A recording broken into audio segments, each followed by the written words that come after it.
Hey everybody, it's Bob. Welcome back. Today, interview part of our American Heroes series, Peter Gronvall, raised in a cult. Come on, let's talk.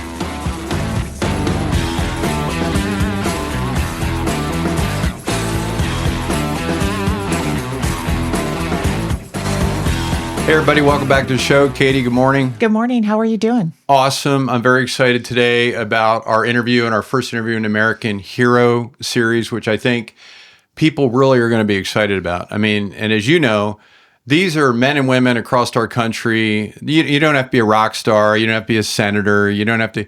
These are just men and women that are living next to us in this great country of ours that have overcome so much chaos and triumphed over that in their life. I just think a lot of people are going to be really excited about this. No, I know I am. And I think the courage and strength that each of these individuals display is truly impressive. It's amazing. And I can't wait to talk to Peter today. I'm going to read this just to make sure I get it right. But Peter Gronvall is our guest in the studio today. Pete's one of 9 children.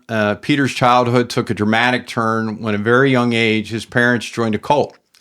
And they subjected him to years of strict isolation and beliefs and fear.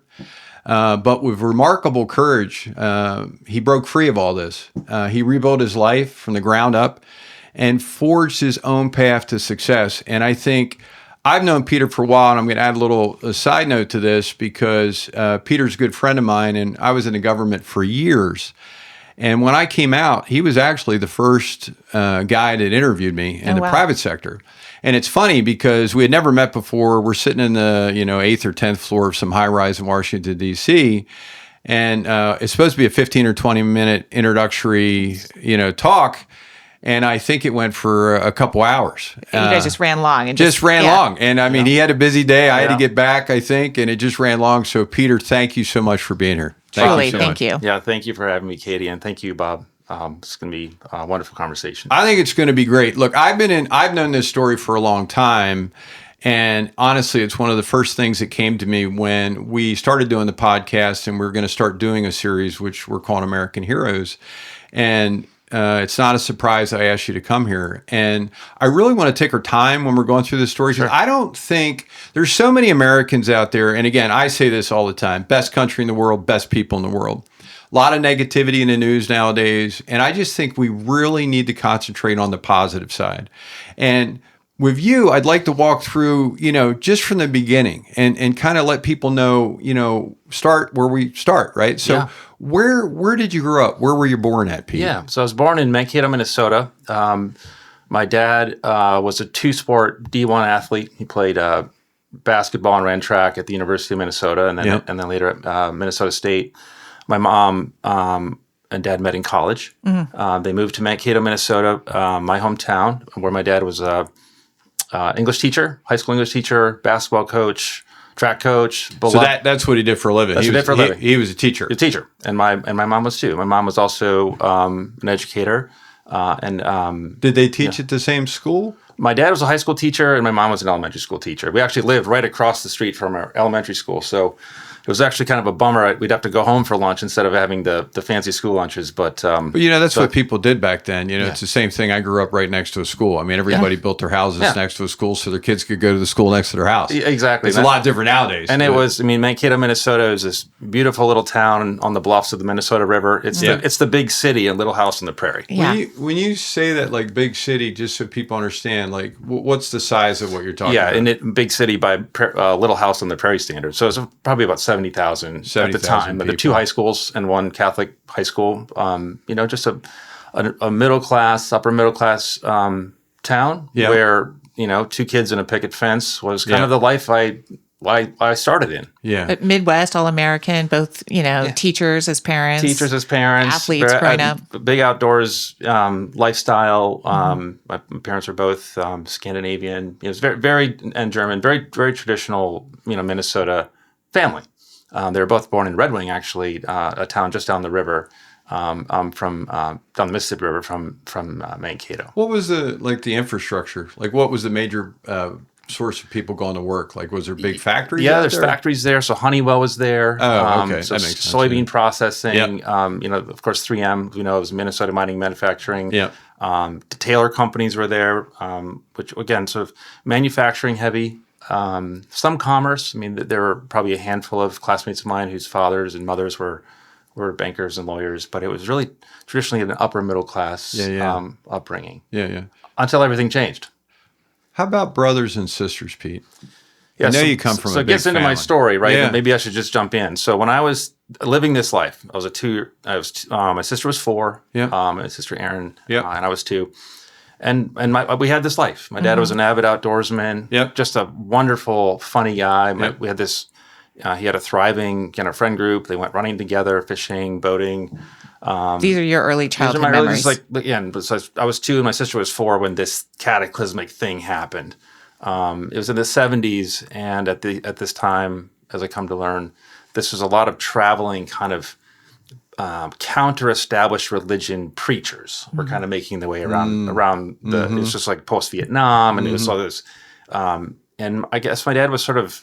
I never remembered him to be particularly religious, but his fishing buddy brought him to hear this charismatic man speak at the local civic center.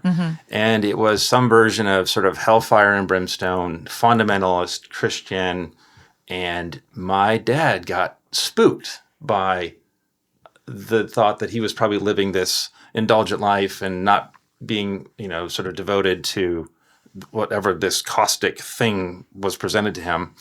So he joined this group. He and a number of other families in the Mankato, Rochester, Minnesota area, also in rural Wisconsin, and started going to this compound, this house at the time. It was just a house where the center of this group.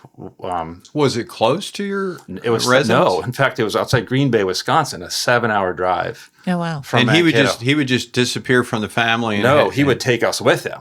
So on Friday nights, we'd drive across the state and into Wisconsin and go to this compound in Shawano. It wasn't a compound at the time. It was a farm. It was a small farm, ish. It grew up into something more complicated. But essentially, this group started coalescing into this group of basically down to earth Midwestern, I guess gullible, but I think well-meaning folks joined this group. And over the years, and almost immediately, every one of these young families, including mine, started having more kids. So my parents had 7 more kids. So we're in this group. I'm in this tribe of 9, right? So I have 5 sisters and 3 brothers, and we grew up in what turned out to be an increasingly brutal set of conditions in this setting. So let me ask you a question, because I think this is, and I'm going to talk about this in a minute, because I don't think people understand. Just normal Americans walking around in the country. I don't think they understand that, there's more cults and have been more cults than people have any idea. That's exactly right. And I think it's something people should be aware of, especially if you have children or if you have people or family members who are in this. But going back, not to glorify or glamorize the guy running this thing, but obviously either very charismatic, and by the way, that most of these guys all fit these traits. That's right. Run. But how... I know he talked about fire and brimstone, but the guy himself, the guy running this, building this, because he's got an idea of what he wants to build, whether he's telling anybody or not. Yeah. Was he just do you think what got your dad was the religious side of it, or just the side of this guy just being a very convincing, charismatic, or maybe both? I don't know. Yeah. I'm just curious. No, he was this man was from India.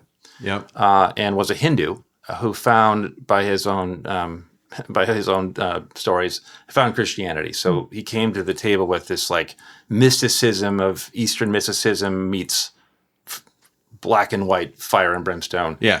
So he ruled with fear. Yeah. Of He's course. and he's an absolute.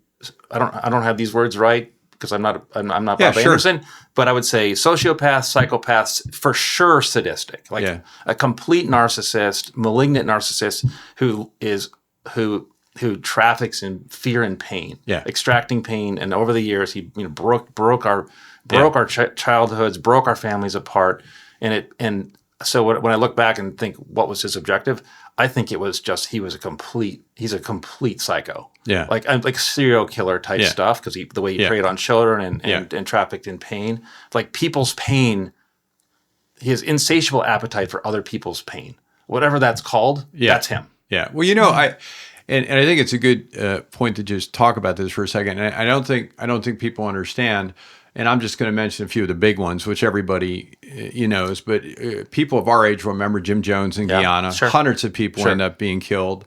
Sort of the same thing, fire and brimstone, religious based. There's going to be the end of the world. That's right. We got to make sure. And he does exactly what these people did to you and your family and others, is he immediately gets them away from the United States. He gets them into Guyana, way far away. There's nobody to support them but him. That's right. And so now he's got you. You can talk about the Heaven's Gates cult, where you remember with the fan Bob Comet and all that. And you can talk about, obviously, the Manson cult, back when Charlie Manson killed a bunch of people in California. But same thing, race riots are going to happen, world's going to end. That's right. I need to be your leader. And then, of course, I've little experience in this, but you talk about Waco and the Branch Davidians, and you can go on and on and on. Yeah. But what people I don't think realize is there's thousands of these things out there. That's right.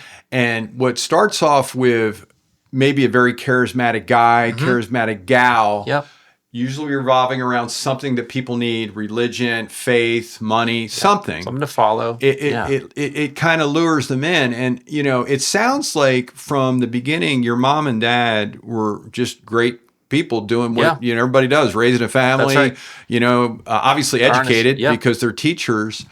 And did you ever think back at that though and go, what was the one thing that made my dad start doing this? You know what I mean? I think of what it was. It's a great question, Bob. And I'll first comment on what you said about these groups are everywhere. Everywhere. There's everywhere. There's a group like this 30 miles from this room. Yeah. And I one of my close or good friends, who is in the hardwood floors business here in the D.C. area, fourth generation, does Supreme Court, did Library of Congress.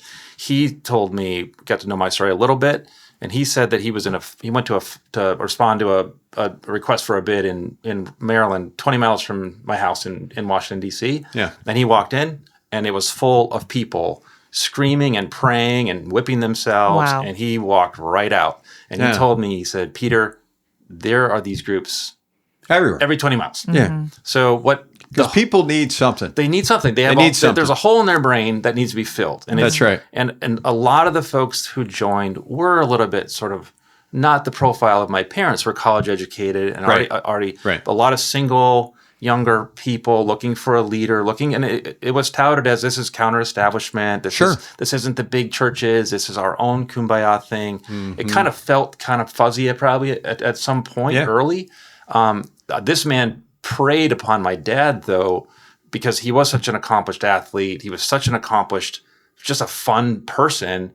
I think that this man hated that, was jealous of it, and said to my dad, if you continue in this life, I'm paraphrasing, something like this, the Lord's going to destroy your body. Like, you have all this glory because of your legs. And then just preyed on like his athleticism.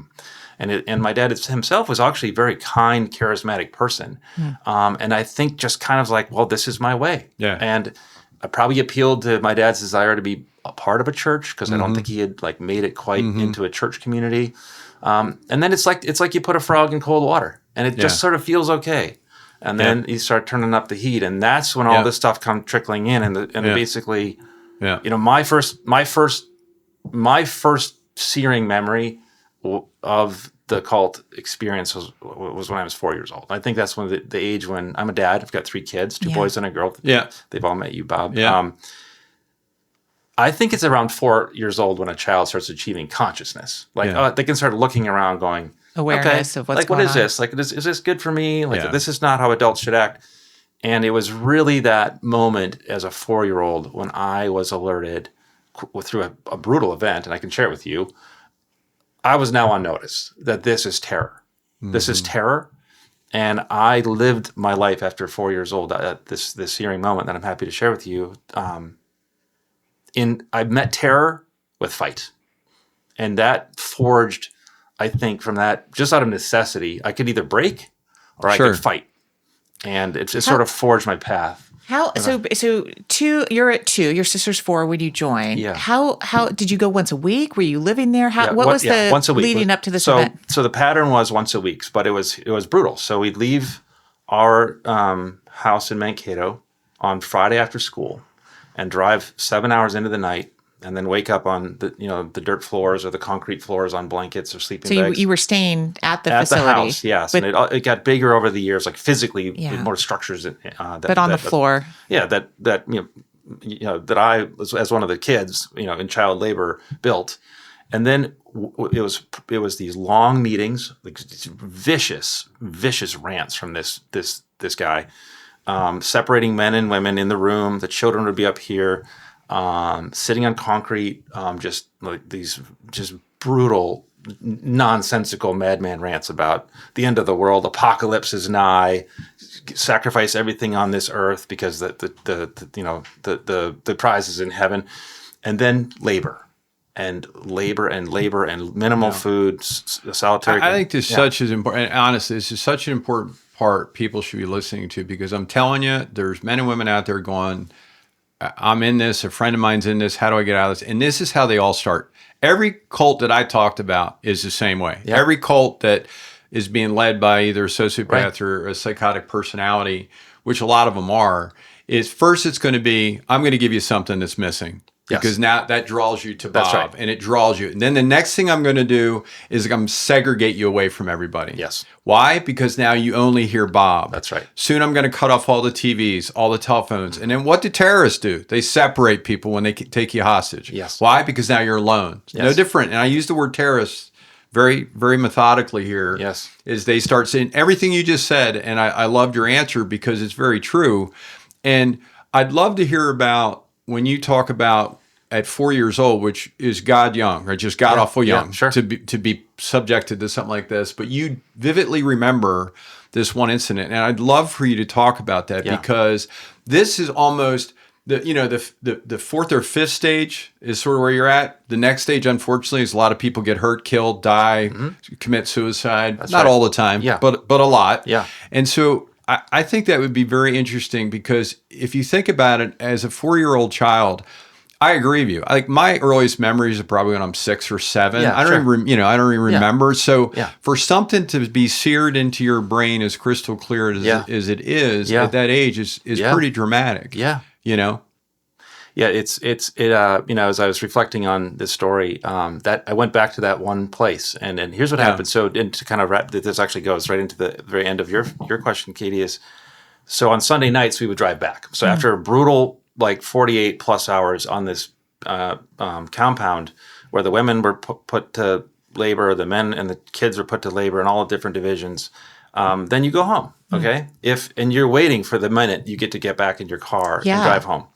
And because it's a safe place. Because it's a safe place. It's a safe place. And you're exhausted. You're covered. You haven't eaten. You're you've been eating fed rotten food, or you're drinking out of puddles. And did your family return to a sense of normalcy? Did you eat together, or did they take the teachings and replicate those rules? That's a great question. We would have these Monday morning sermons from my dad. Usually, we got to do this better. That type of thing.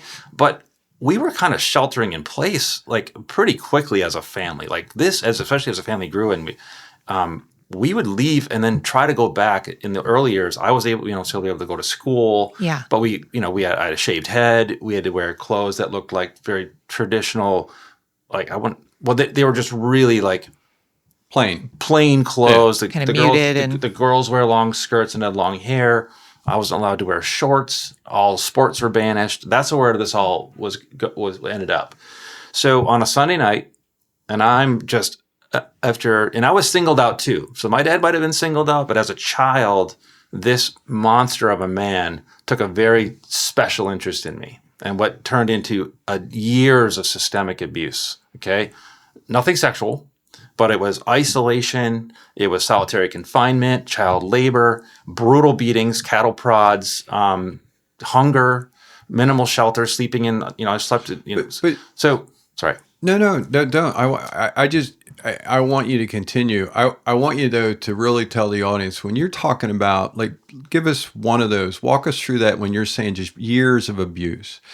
How did it start? Yeah. You know what I mean? You're sitting there with your parents in this cult, trying to just get by until Sunday night when you can leave. Yeah. And then all of a sudden this guy... Yeah. He was waiting for me at the door when I got there on Friday nights. He's like, you, get in that barrel. Do you have any idea why he singled you out? He singled me out. I think it's because I had fire. A lot of the kids were able to sort of stay invisible and kind of clutch around their moms and dads. Yeah. And he's like, you. And he put me he would lock me in a dark room for just the whole weekend. And I would get food handed to me by one of the females who were there. He would visit me in the darkness and brutally whip me with a belt and shove a cattle prod on me. And then he'd leave. And that was just, I was singled out. And our family in particular, our siblings and this was a wolf pack. We're all kind of similar. We fought back. Yeah. So we were also, take back this Hindu part, there's a caste system effect in this cult too. So there were some families that were glorified, some families that were the bottom. And we were the bottom family, one of them, if not the bottom. So we were plucked out, isolated, targeted for beatings, targeted for mockery, public humiliation in front of the group. So there's a lot of that group. There's no cohesion because this guy threw a bomb at the family unit. He threw a bomb at the community. So he's the center. So I had no shelter. I could see my parents in the room in these our group beatings. I'd walk into a beating. I'm going to get beat to death. But when you say group beating, explain it. Yeah, a bunch of adults standing around. And this is sort of the scenario when I was 4. Okay. So Sunday night, I am dying to get back to my mom. Get away. And he says, you catch, and we're standing outside, summer night, slippery kind of grassy hill. And I'm like, here we go. And I'm 4. He says, you catch 3 mosquitoes now, or you don't go home with your mom. They said that. And in front of the whole crowd of adults, right? And it's dusk. Of course, there's mosquitoes, I suppose, but I am like engulfed in just terror. Now, is your mom and dad in that crowd? They're right there, and 4 years old, like you. 4. Yeah. And they're like, I think that there's an element of stunned silence by the adults, but there's buy-in too. That all kind of calcifies up, and I am in terror. I'm in tears. I'm falling. I'm trying to catch mosquitoes. And no one's there. They're all there, but I'm not being helped. Mm-hmm. Okay. And I only had an older sister at the time. So this wasn't like when we had the big tribe. Did she go through similar experiences? Yeah. She sure did. And did you guys talk about it at all, or when you went home? And I mean, obviously you have physical evidence on your body from the belts. Yeah. We hated it from jump. I mean, from that moment forward, had that terror turned me into a absolutely defiant fighter. And may I ask, helpless fighter. How did it impact your communication with your parents? Did you look at them differently as you grew up because they, in a sense, permitted this to happen? Did they try to explain that this was for a higher purpose? Like, I'm just trying to think of what possibly could enable this to occur. Right. And we really did resent. We felt, well, it's the word. I'd rather have been dropped off at a fire station in a paper bag than be abandoned by my parents in broad daylight because you can see them. Mm-hmm. You can make eye contact with them. Yeah. So we grew up like really resenting and being so frustrated and by this scenario. And we would plead with my dad over the years, like, what are you doing? And he would justify it with scripture and like the common refrains of the things he's been pounded into. How did that end? You're standing in a group. You're trying to catch mosquitoes. You're staring at your parents who won't help you. Slipping everywhere. Yeah. So how does that end? And I think to the glee of this monster cult leader, I had suffered so badly chasing these mosquitoes, and with a big laugh, he kind of was like, "Okay, you can go home with your parents now." Yeah. Knowing full well that he probably couldn't keep me from my parents, but later he did. He did. But and we're going to get to that. I mean, I'll go back. I think where Katie was going a minute ago. Like, I'm a father. You're a father. She's a mother. I just think normal people thinking about a 4-year-old child in a group with their mother and father watching and not helping them. This is the remarkable part of your story, and this is where I want people that are watching this, no matter how bad your life is, no matter what's going on, you can get over this, right? You can try with perseverance and don't give up, right? That you can make things better. But for the life of me, Peter, I don't know how I'm sitting here talking to you right now, because I think most people that had this type of forget the physical abuse for a second, which is horrible. Yeah. But the emotional abuse that you're talking about is ungodly. And by the way, it's very much planned. Like we said, this is the plan of all these people from when you first get into these things. Yeah. But like, do you have any idea how you fought through that? Like, I mean, I'm giving you so much credit right now because honestly, I just don't know how you're sitting here having this conversation because it's so incredible, by the way. Yeah. But how did you even function, I guess is what I'm saying? Because the fact to be looking at your mother and father, as a little kid, let alone now, right. My parents have passed away, but and returning every week, knowing that this is going to be like, I have 4 days until we're going back. It was an absolutely, it was a vortex. Like it felt sublime. You braced for the pain. You braced for the trauma on a weekly basis. Wednesday nights, we were required to have meetings at our own homes on Wednesday nights. So the Mankato people would meet in like our basement or whatever. The whole controlling aspect. Yeah, the control aspect. And there was no TV. There was no radio. So all that. They're cutting out outside. That's right. When the siblings started to come, this became like almost like we're in this together. Like we're like war. It felt like I don't know. Respectfully, I don't know what war feels like. Yeah. But it bonded you together. It bonded around us to the point where we were just like clutched together. Sure. And emotionally, I mean, we're all on our own path to metabolize this, right? Mm-hmm. And I've done tons of work to metabolize it and understand that it wasn't, because a lot of people might think, oh, this is my fault, or my parents must be right. Well, no. At some point, you're like, this is not right. And the story with my siblings and my mom anyway ends well, and that we're all out of that now. Yeah. But the journey to get there. So you function. I felt like I was in a fight or flight. I always think of like, you ever look at a rabbit and a rabbit's just sitting there shaking, right? Because where's that thing going to come and eat me? I'm going to die. And the event horizon for a rabbit is 1 second long, let's say. That was me as a kid. Sure. Every single moment I had to read a room. Who's in the room? Who's friend, who's foe? Because there were more friendly cult members who were just good, lovely. I would think most of them very lovely people that just fell in the spell of this monster, and some then co-opted the monster mentality. So there were like weak spots. Like I knew a certain woman, I won't say her name. She was safe. I could be around her, and she wouldn't push me out. Sure.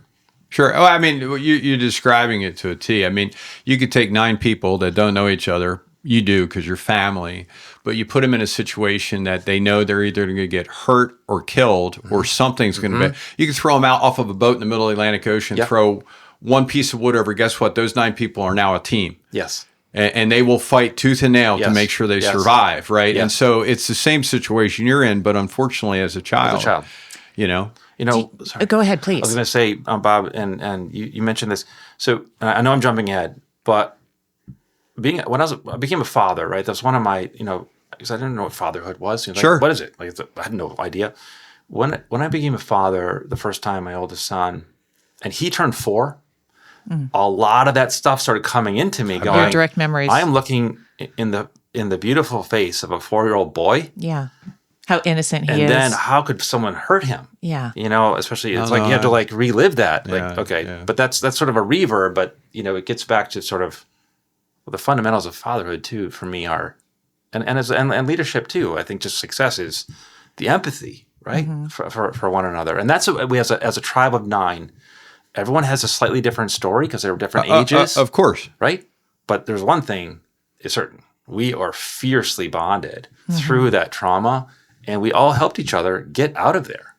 Yeah. Ultimately. But as a child, you guys were allowed to continue to go to school. So you were able to escape even from your home for a couple hours every day to be able to interact with others. For some, it's a great question, Katie. So for some of us, the early kids, the older kids, we were able to stay in schools. But then when you find religion, so to speak, at school, and you're like, this is completely not right with the what world. Other families are like. They shut off schools. Oh, really? And then I went to a homeschool. So some of my siblings went through years of homeschooling.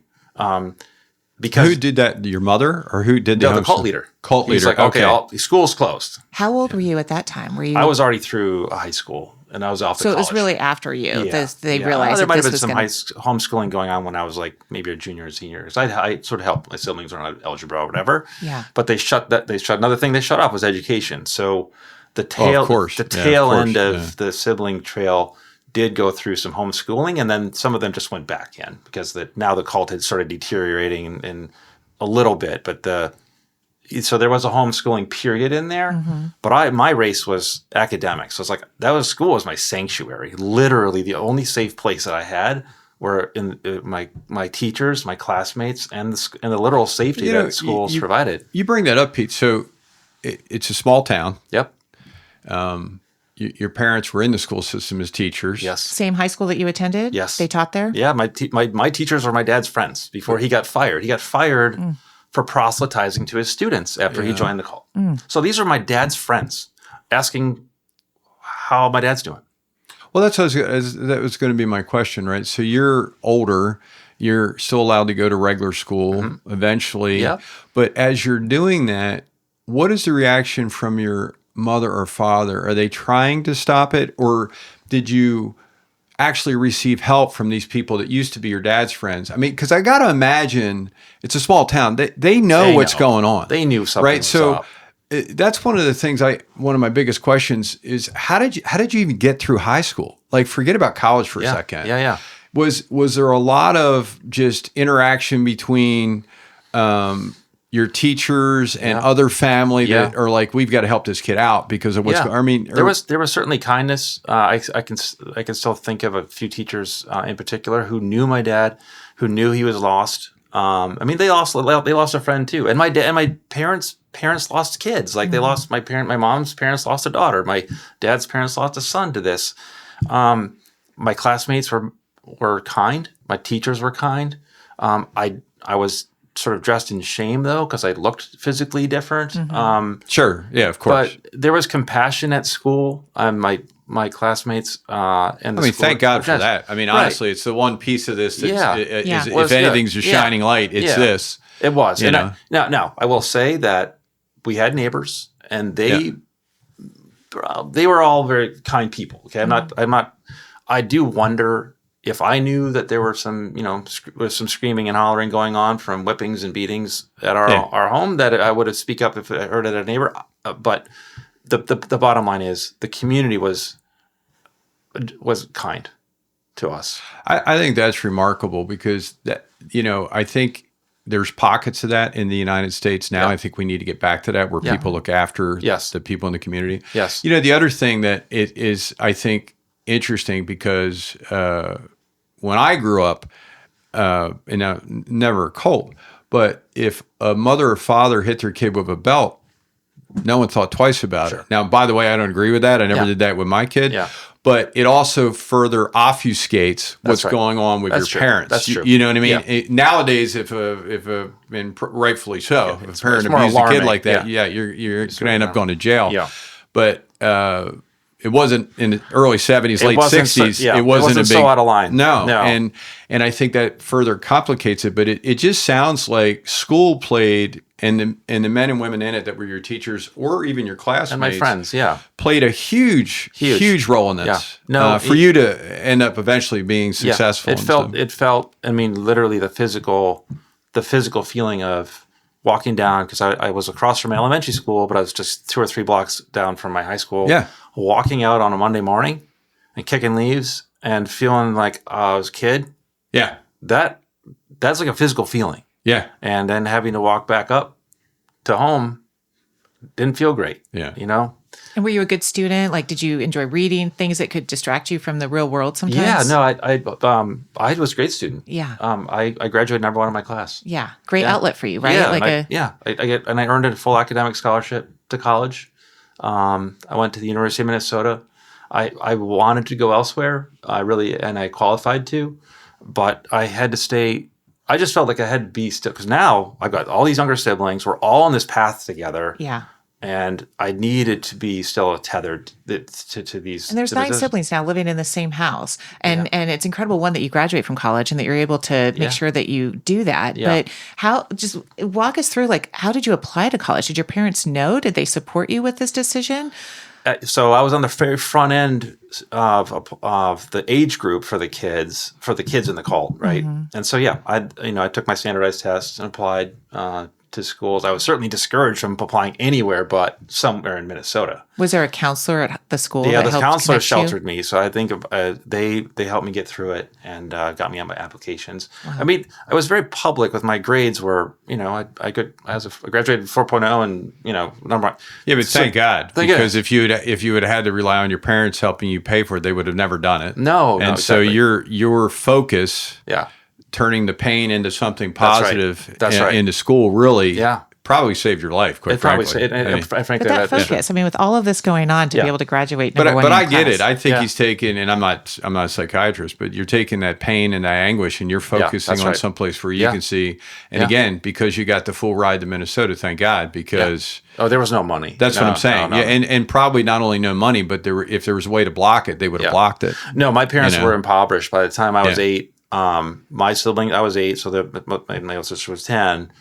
I started doing odd jobs, shoveling snow and pulling weeds to put money in the jar to feed my own parents. Because you said your They father lost their jobs. Yeah. and they give all the money to the whatever they had. They went from very little to zero. But that made him more dependent on the coal, I guess. Correct. Okay. That's exactly the pattern. They milked. Oh, sure. They milked the money all these people for Well, now money. you can't and leave. Now you can't leave. Now you can't leave. Now you can't leave. Because you've got no friends. That's right. You've got no family. Yeah. They've alienated you away from Yeah. everything. Now you have no money. They have no money. Right. And so that's how all these things work. And I just think people should be paying attention to these little details because somebody out there has a guy or a gal they know Yep. that's in trouble. Yep. And when you hear people talking about Yep. stuff like this, Yeah. the red flags should go through the roof. Yep. You know what I mean? And I think that what I would do, and I believe I lead my life this way. If someone is having like something's not right, Mm-hmm. they want to hear from even a stranger. Like, are you okay? Mm-hmm. Yeah. Like it's okay. You probably because a Means lot everything, right? right. Are you okay? Yeah. Do you want to? Because a lot of it, I think, the shame that comes with it is that you think it's your fault. Sure. That you're in this. And certainly that's what broke my dad ultimately. So he believed he was destined for hell and that if he didn't stay there, all of us would go to hell. So I haven't talked to my dad since the late 90s. He's never met my wife, my kids. Yeah. And he's got 9 kids who are thriving. Education became this amazing But he's theme. still in the cult. He's still somewhere. Out to pasture probably. But Were you conscious at that time that like this could, just walk me through your mindset, is it a chance to escape, but that you also have all these siblings still left at home at the same time as you're That's right. pursuing college. That's right. So that's why I would still go on weekends to the cult compound. But now I'm physically bigger, right?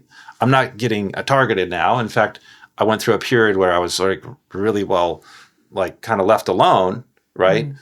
But we are all on this path together. And so while you're at the university, you're still on the weekends going with your family. Yeah, absolutely. And still able to look after your siblings. Yeah, well, then they were like coming up too. And so there's 2 sisters right below me in the age group and fiercely, independent and brilliant. All my siblings basically followed this education obsession path. And it really, my siblings are a remarkable group of, high achieving professionals. You've met my brother, one of my brothers. Yeah. But it was this was our escape ladder, one moment at a time, one grade at a time, one step at a time that got us. And then of course there's that journey of the rescue, but that was, and so now we have left mentally, our mom and our dad, God bless my mom, but I think she just kind of followed her man. Like that was kind of like, I don't know if I should leave. I don't, should I do this? But one by one, we started leaving, emancipating ourselves and then helping get the next one. And then ultimately she joined us. When going back to the University of Minnesota for a minute, and this is what I think is astounding too, is so you go to University of Minnesota. What did you major in, Peter? Political science. Political science. And then this is what I think is absolutely astounding. And I want you to talk about this. Now, I know you got accepted to multiple, just unbelievable higher education academic institutions for a variety of things. Can you talk about that for a minute? Sure. So Minnesota, again, halfway in, halfway out, physically in contact. Fighting the fight. Fighting the fight. And now I'm again, it can stand up to my torment. Yeah, it's just funny how a bully backs off pretty quickly when you academics in college. Everybody's got a plan until they get punched in the face. Punch in the face. The great Mike Tyson, right? That's right. Yeah. He just did that the other day on an airplane to some guy. Did you see that? Let's not get off track because I could talk about that for an hour too. That's so true, though. Yeah. So college just became, look, I had a plan. like get great grades. And I was just like, what is the next thing? And so I just chose to study in preparation for applying to law schools. Okay. So that was a lot of writing. I mean, I love math and science, so I would dabble in it. I took some physics courses, math courses, humanities stuff. Yeah. And that, there's just the progression of just doing really well in college and then preparing for the test to get into law school. And I was with my older sister. Now I've got these law school applications out to schools. And at the time, Harvard Law School it still is, just like this name. And it's in all the movies. Yeah, right? it's the pinnacle. And so I applied to Harvard Law School, and then I applied to Yale Law School, which is actually ranked number one. It's a tiny school, and I remember getting. I was with my sister, older sister, and we were walking into my apartment, and I pulled out the envelope. I pulled my thing out of the envelope, and it's this big package from Harvard Law School. So I'm like, "Wow, okay, what's this?" So I tore it open, and of course, it's like, we're pleased to invite you to the class of 1997, Harvard Law School. And I'm thinking, unbelievable. This is it. Like a goosebumps in the hallway of my crappy apartment in Dinkytown, Minneapolis. Yeah. And then there's a skinny envelope from Yale Law School. And I was like, oh, of course I didn't get into Yale Law School. Yeah. So I basically kind of ripped it. And as I held the letter back together, it said, we're pleased to invite you to the class of 1997. Oh my God. Yale. So I got into Harvard and Yale in the same 90 seconds in the same hallway in my apartment. Oh. See, that I think that is absolutely incredible. I totally get why you're a lawyer now. If you look back at your life, it's probably the same reason I went into law enforcement. Is you look back and you go, I can help people. I can stop this. I can fight against it. Yeah. It actually kind of works out. But I mean, what's the thought going through your head? You get accepted to two of the most prestigious institutes in the world. Well, it's funny on the same day. My sister attacked me. She's like, this is my older sister. She's kind of a ride or die. We were original. Yeah. My kids would call us OGs in the call. Yeah. Right? Yeah. So she just jumped in my arms and she like squeezed me so tight that I had her fingernail marks on somewhere on like cheeks, on my cheeks or something, because my ID card. So I chose to go to Yale. I mean, meanwhile, I just was thinking about Harvard this whole time, but chose Yale. And so my ID, as a first-year law student, I still had like the marks of my sisters like squeezing my cheeks in pride. Yeah. So that was that moment. And then it's like, I would talk to my professors and said, "What should I do?" I mean, this was my goal, but there's this other school that's like technically it's 1 in 1A. It wasn't about the rankings. And had anybody left the cult at this time? Not really. Yeah. So you and your sister, you're working, going through college to support yourself and still returning.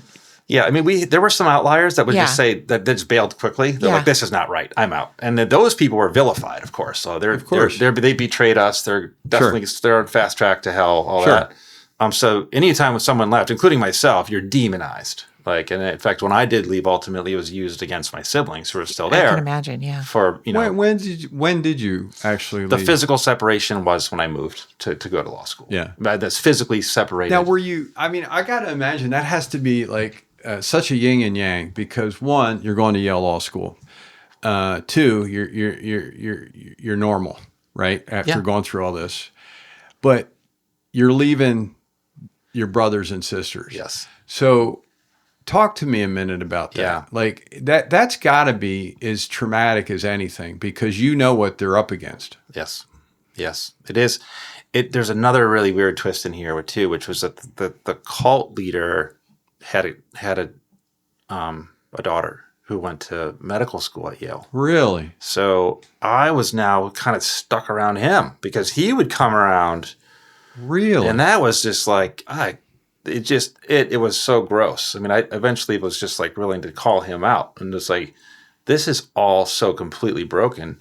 So that's a weird twist. And it is. Yeah, but that didn't last the whole time I was there. Okay, but knowing that I know that these siblings are left to, right? Mm-hmm. But my sisters are fierce. They're awesome. In fact, they're both extremely impressive female leaders. In their own right. So they had, and my brothers too. So it was 2 sisters, 2 brothers, and then sister, brother, sister. But the isolation started happening when they're being disallowed from speaking to me because now Of course. I'm out. And your parents, did they stand by this? Yeah, Did they ever say congratulations on law school, or were they just like, what are you doing? Not so much a quiet? congratulations. I mean, my mom, I think, was secretly like really never wanted to be in this cult ever. So she would be more adoring and appreciative. But no, I didn't. They didn't go. I wasn't allowed to go to my high school graduation. Okay, number one in my class. I went to my own college graduation and they didn't attend, and they didn't come to my Yale Law School graduation. So no, there's like, you kind of feel like it's, and this is for anyone who's got a friend or a parent who just feels like they're there, but they're not my caregivers. They don't. I can do no right, right, and that there's nothing that'll like earn their love or approval. And so how did you maintain communication with your siblings while you're in law school? Phone and email as best we could. And so that, and then also some of the older kids that grew up, the older kids were called like the big boys and the big girls, right? And so stayed in touch with, these are all kind of other victims who are whose parents put us all through this. So there's a bond between some of those guys and gals and myself and my sisters. We all had our own kind of friend groups at all different ages. So it was emails, it was word of mouth. I would go back, on winter breaks and whatever summer breaks and see them. But it's again, lines of communication are not normal. Of course, and it's intentional. When you go back and you're basically a grown man in Yale Law School, and you're headed back to see. What were the conversations like between you and your father and mother? Because at some point, I would imagine it's you've got to have immense anger, among other things. But what were those conversations like? You're in Yale Law School, and now you're coming back to a family that's impoverished, isolated. All kinds of things wrong with it. It's interesting. I thought directly about that, Bob. So I cast my mind to when I would go back. It was a different scenario. Like it was kinder times in a way. Like siblings were all getting up in age, right? So they had their thing. I would kind of come back as I wouldn't say like, well, I was an out of towner, right? I was like I'm the older brother, but I'm like a special guest, if you will. So we kind of just I don't remember engaging like head on with him anymore. I think I did a lot of that bull, like just a young bull trying to get this guy back to his senses through high school and then in through college. By then I started achieving a little bit of my own confidence and independence from like, I'm on this track, better to lay low a little bit. I was a bit of a chameleon. I had to play the part at times just to get through, but all with the goal of like all of us marching bit by bit forward. And it does take, though, strangers to be helpful. It takes, new friends to say, and also, I mean, not for nothing, I had to basically shield a lot of this.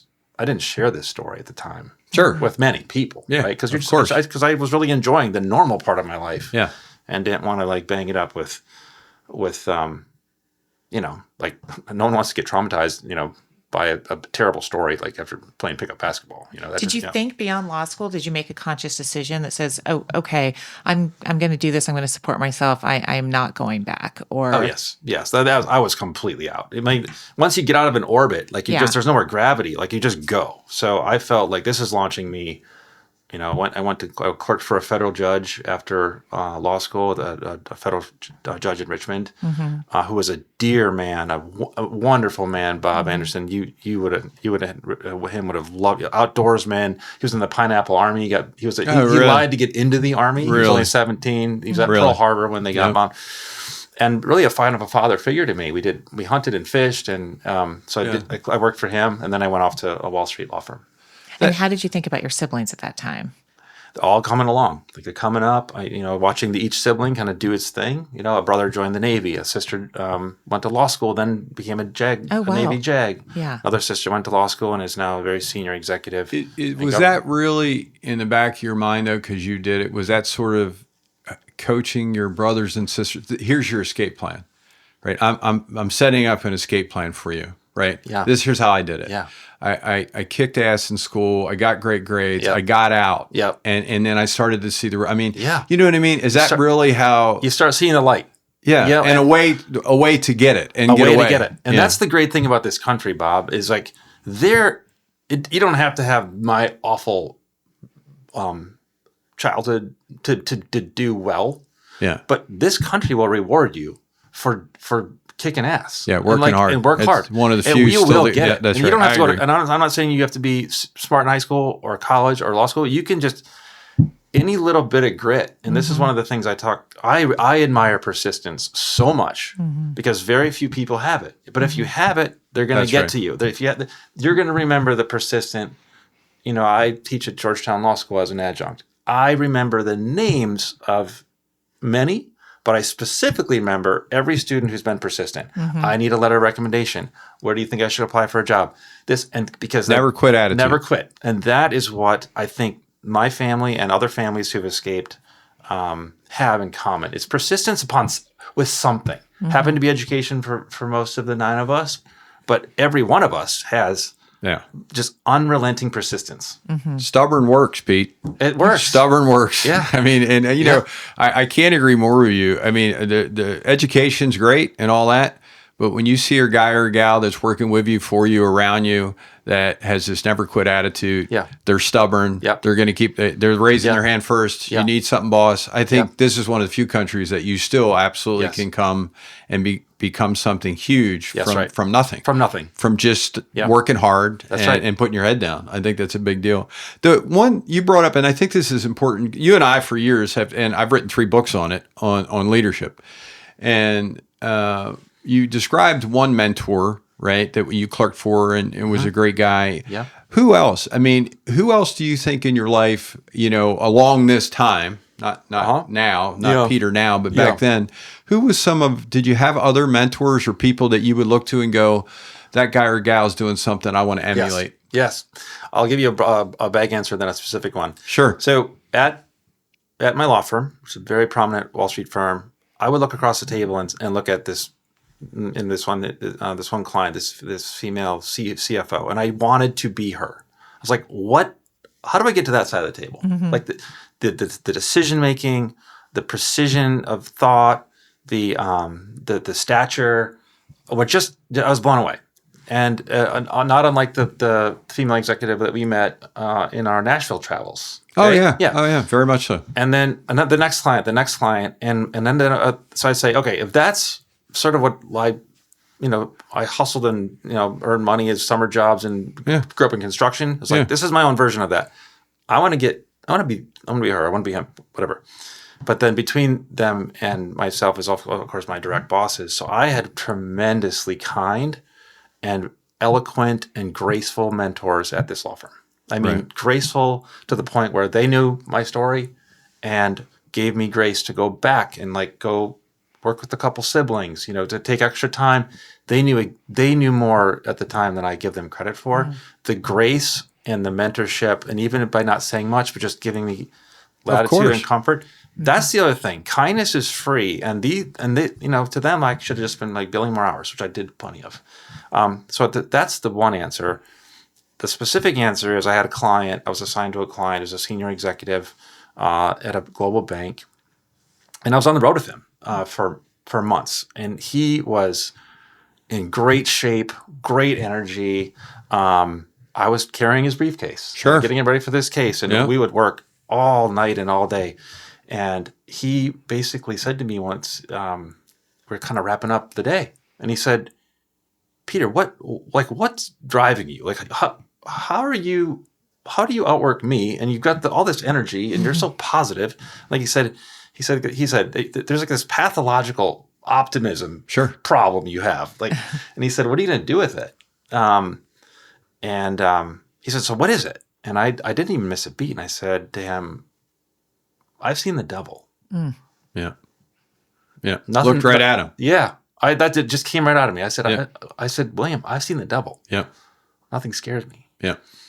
And so he's like, "Okay, now you got a story to tell me." So he pulled the story out of me, just like a professional interrogator would do. Bob Anderson.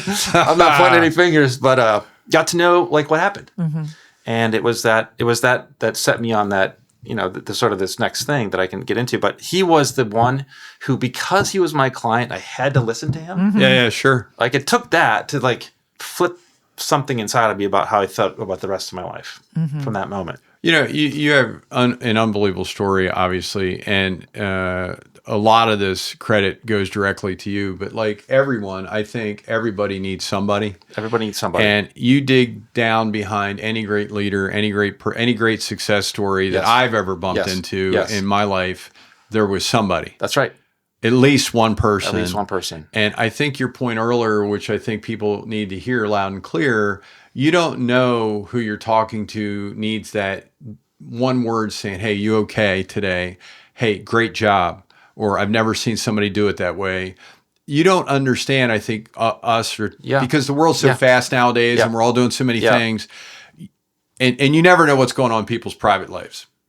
You have no idea. I know that just from 30 years of law enforcement. Yes, exactly. But I think that also, and sometimes it's better to be lucky than good. Yes. I think your own perseverance, but the fact that you had multiple people did that is a big deal. And I threw my line out to these life rafts. I mean, I really did. I sought mentorship. I sought shelter, but I sought the type of, I gravitated towards like the strength and safety. And everyone, I mean, find a mentor. I mean, it's the hardest thing to do probably because it doesn't feel natural for some, but it can be what changes your life, saves your life. Saves your life. And look, I was living this like fancy law firm life, but I was going through all of this inside, still rescuing my siblings and us working together, but I'm not taking the credit.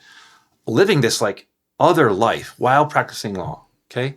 While wearing nice suits, still like having all these raw wounds and memories and current, responsibilities that I still, this is my body of work. All of us siblings together. Again, this is like, oh. But so you need like a mooring, right? And so the grace of my law partners who are my bosses, this client who basically like saw, like once he got to know my story, can I tell you what happened then? Yeah. Okay. Yeah. So this guy like gets to know my story. I was like, boom, boom, boom. Yeah. Because he asked me like, what is wrong with you? Like you don't sleep and So at dinner, it's at the end of December, driving snowstorm. We're at a Plaza Hotel in New York, and we get to dinner at night when we're done with our work. And he leans forward and he says, "You know what? You need to go.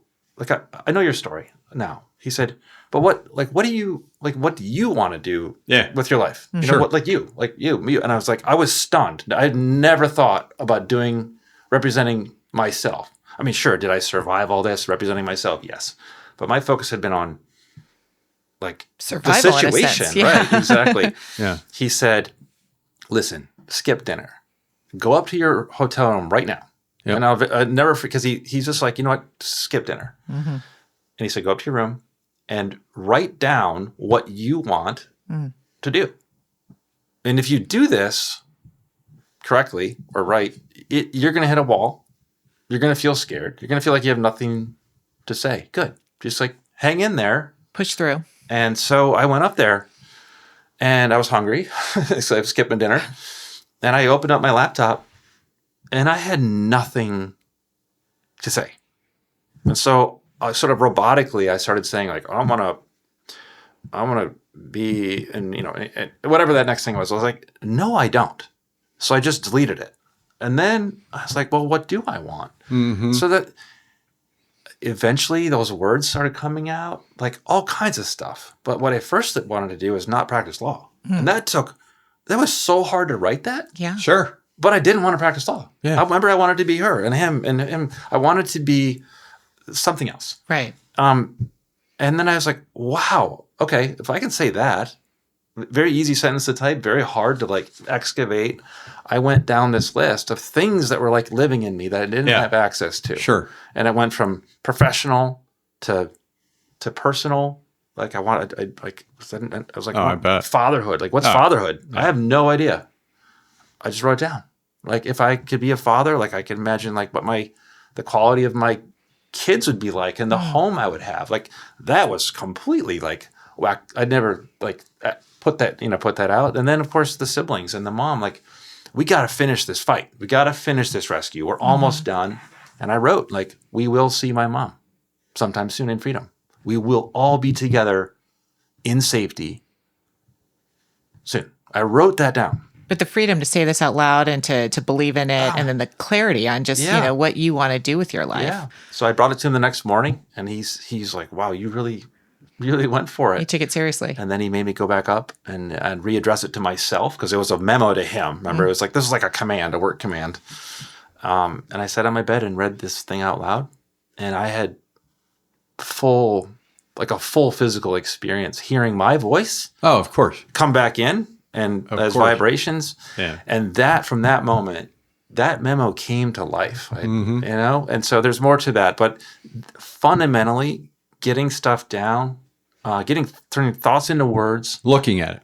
and then words into sounds. That's right. That's the big one. For That's me, right. it's vibrations. Yeah. The sounds go back in, and now you can start living as if these things have already happened. That's I right. suppose there's trendy words for this now, like quantum and manifestation, but it is so real. And it's a little scary to do this. And I do write these letters to myself every season or so when I can feel one coming. And now Still a practice it could you be do about today. relationships, areas of personal improvement, Anything. seeing Bob Anderson more. Like There's a million people want to do that. We all right? wanna do that, exactly. So where are we at now? Who's out? Who's in the cult? yeah, all the siblings are out. Awesome. And they're all doing well. They're all thriving. That's and then incredible. we got my mom. So we had two. We all but two siblings were out.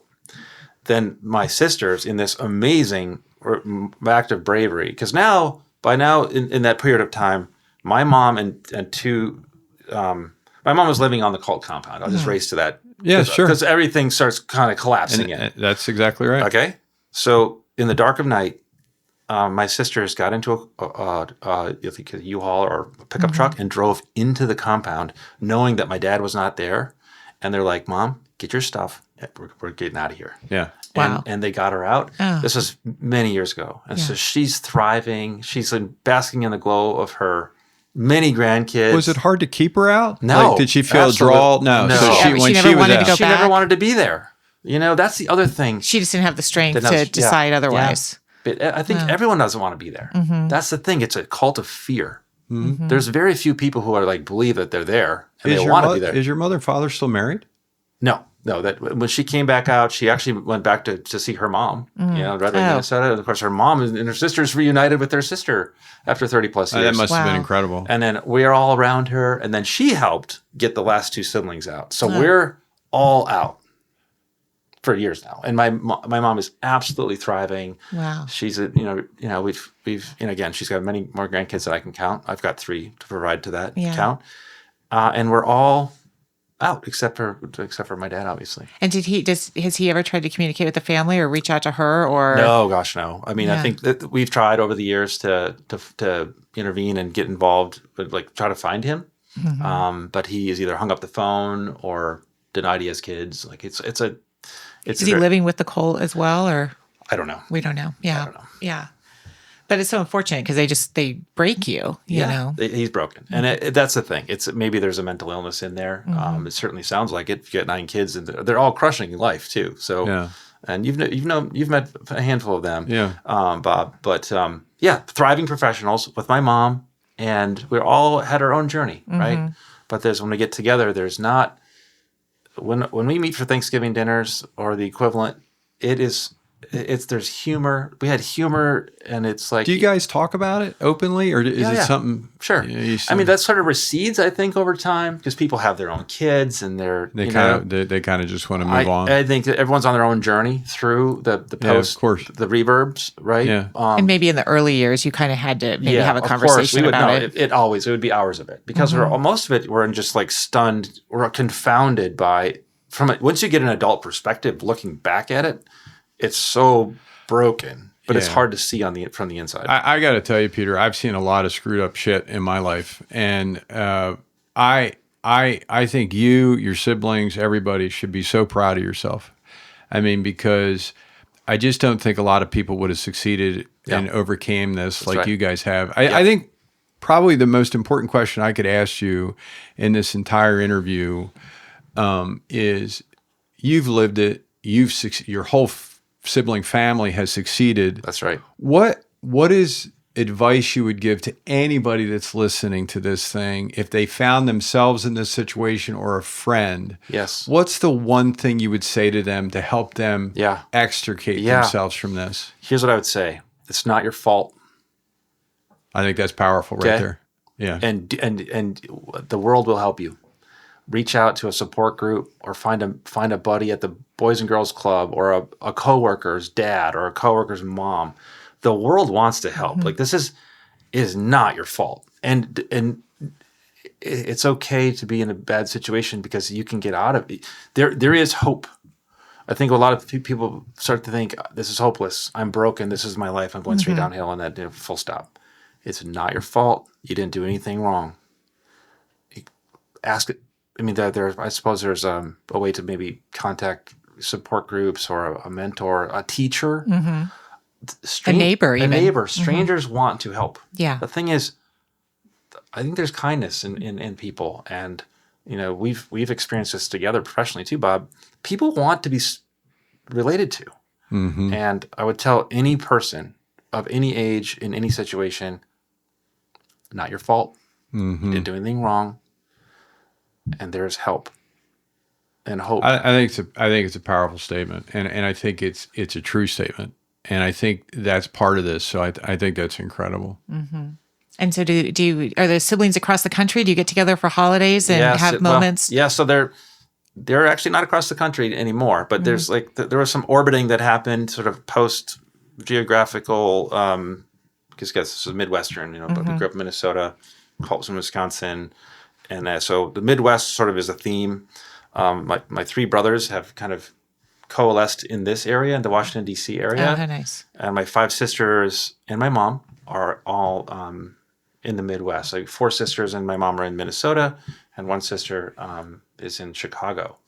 But we're all close enough that we do get together at reunions and Thanksgiving dinners, and it's complete and utter chaos. It's The best kind though now. I bet. Everybody knows how to cook their favorite, Yeah. fill in the blank Midwestern foods, and it's awesome. It's just an amazing family. And I also think of the spouses, right? So these spouses all had to marry into some version of the story, right? Sure. So you give a lot of grace to spouses too, but it's a wonderful, open, joyful after everything. There's a lot of gallows humor and all the crap we had to endure, but it ends well. It's not a distinction I want. Like I got the worst story ever, but it keeps going.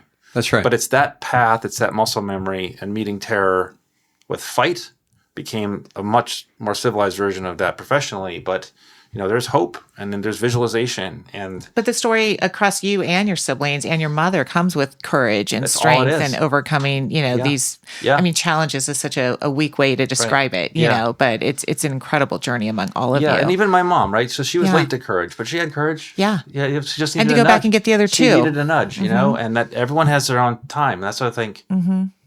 I'd also say maybe to answer that another way is like, there's time. It doesn't have to be like a dramatic thing, but there's time. Not your fault. You did nothing wrong. There's time. Just grab something. Grab a mentor. Grab a stranger. Email me. Peter, I want to thank you for taking your time and coming on to the show today. You are an absolute true American hero. So is your family.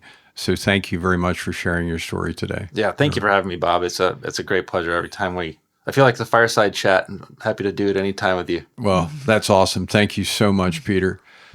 Thanks for tuning into the podcast. There's more great American hero interviews coming every week from here on out. Remember, peace, love each other. We need it.